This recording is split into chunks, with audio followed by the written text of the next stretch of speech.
The following is a presentation of the Eagles Sports Network. Again, we continue on the Domino's post-game report. I'm Adam Cavalier alongside Carson-Newman head men's basketball coach Chuck Benson.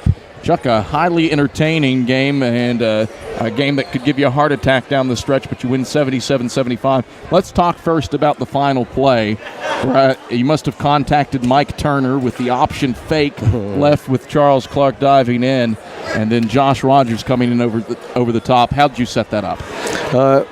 Well, we drew in the last three games. Our kids have done an outstanding job of executing diagrams in timeouts. We drew that up, and they actually ran it to perfection. I did not expect Josh to be that wide open. Yeah. But he was. Whenever you get a team defensively that knows they need to get some kind of turn it over to stop, sometimes their momentum, their emotions get the best of them. They end up having two kids take one cutter, and that left Josh wide open. Carson made the perfect decision, threw it to Josh, we come up the floor, and that's it. So, I mean, it was they executed. The credit goes to those guys. They listened really intently in the huddle, went out there and executed it perfectly, and it was enough to seal the deal. Really entertaining ball game. You take a 14-point lead, about 7 minutes left in the second half. But down the stretch, just two field goals in the final 7 minutes. Catawba makes the 13-2 run to get the game down to single digits. What'd you do to weather the Indian storm and pick up your first three-game win streak of the season? Well, again, the credit goes to the kids. We had really challenged them to see if we could put a third performance worthy of a win in place. We did it at Newberry. We did it with Anderson. But of course, this was going to be a challenge. I mean, Catawba beating us earlier. I think they are a really, really good team. Yeah. And I don't think their overall record necessarily indicates how really good I think they are. But I think our guys responded, and they did that despite the fact that we're without Jared Johnson now. Ryan Jones is one thing, Jared's another, and we literally had guys. If you take a quarterback off the team and you put a wide receiver under the center, typically that may not go very well. But we did enough. Charles Clark, Jay Lane did enough to give us quality offensive possessions. And then we got defensive stops on top of that, enough of them, and it allows us to get the win. A lot to like about Charles Clark's game, a lot to improve upon. 26 points, that's a new career high. Yeah. Very efficient, which we really haven't seen him do this season with a high volume of shots. But on the flip of that, 10 turnovers, which, again, you mentioned it, give the kid some credit, playing a position that's not normally his. I mean, in truth of the matter is, too, they pressured him relentlessly from inline to inline. And that's a pretty tough situation. Some of his turnovers late came off of what were rim attacks. He's driving.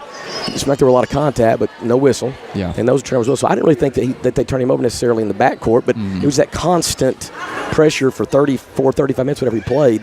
I think all that combined just got him out of his comfort zone a tad bit. But this experience will be mighty for him because now I think he'll learn better how to handle this the next time we play. How were you able to withstand Sawyer Williams not really able to get going today, was in foul trouble a lot in the first half, only 5 points for him, and Carson Brooks finishes with 15 and 6, not his normally efficient self. What were they doing to give your post game some problems? Well, first of all, they got bigs. Yeah. They're big and they're good. That's the first thing. Secondary, they're very athletic, and they were trying to give a lot of help off of the perimeter. I thought the difference was tonight, we scored off some inside-out things. Mason gets a nice Laker cut dunk, which was nice. Andy had a couple threes off inside-out kind of things. So I thought our guys made the right read when the posts were doubled, and we capitalized. So, yeah, you look at Carson and Sawyer, their numbers aren't what they typically are. But then on the flip of it, Andy Barnett, Mason Bates, Josh, Charles, these other guys capitalized in those situations. KJ Arrington goes for 21 points, but was a very streaky player today. Had about 11 in a 8-minute span and then was quiet for 25 minutes. Why was that? Well, first, I'm glad he was because I think he's outstanding. Yes. He makes tough shots.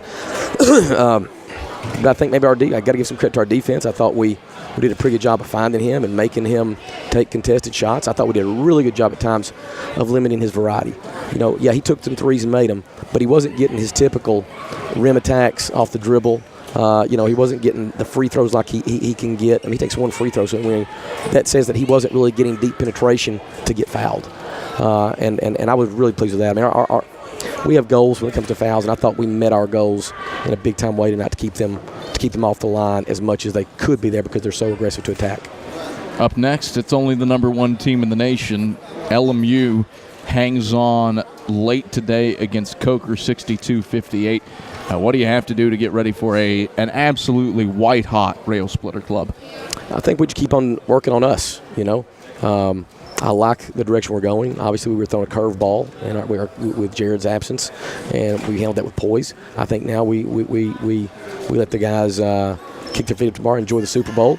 We get back in here Monday and start focusing our efforts on preparing for Lincoln Memorial. That we know they're outstanding. Josh Schertz is outstanding. We expect nothing but their best in a rivalry game like this. And we'll go up there and put our best foot forward. I would like to say one other thing here that we didn't really mention my man Josh Rogers again. He had a very quiet double-double. Yeah. And he's had back-to-back games where he's shot 100% from the floor. Mm-hmm. That's really impressive when you consider. And he's our next special speaker up here. I'm just really pleased with where he's at. I've actually got one more for you because it's incredible that it's happened. Back-to-back games, you've started 8 for 8 in the second half. Anything in the halftime huddle in the locker room that's causing that? I wish I could give you some kind of outstanding statement on that, but I can't. Our guys are taking good shots and making them. All right, Chuck, thanks for the time and congrats on the win. Thanks, Kevin.